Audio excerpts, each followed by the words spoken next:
বাহরাইনের মার্কিন বিমান ঘাঁটিতে ড্রোন ও ক্ষেপণাস্ত্র হামলা চালিয়েছে ইরান।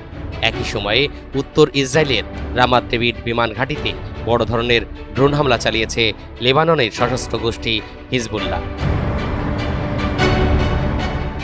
৩ মার্চ মঙ্গলবার ভোরে ইরানের বিপ্লবী গার্ড বাহিনী বাহরাইনের শেখ ইসা এলাকায় অবস্থিত মার্কিন বিমান ঘাঁটিতে হামলার কথা জানায়।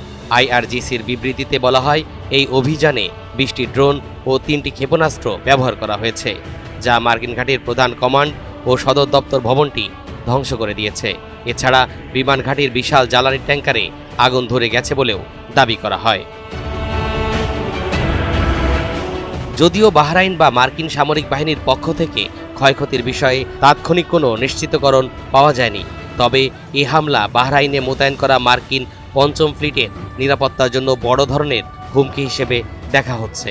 একই সময় উত্তর ইসরায়েলের রামাত ডেভিড বিমান ঘাঁটিতে বড় ধরনের ড্রোন হামলা চালিয়েছে লেবাননের সশস্ত্র গোষ্ঠী হিজবুল্লাহ। গোষ্ঠীটি দাবি করেছে, আজ ভোরের দিকে এক ঝাঁক সুইসাইড ড্রোন পাঠিয়ে তারা ইসরায়েলের ঘাঁটির রাডার সাইট এবং কন্ট্রোল রুমগুলো লক্ষ্যবস্তু করেছে।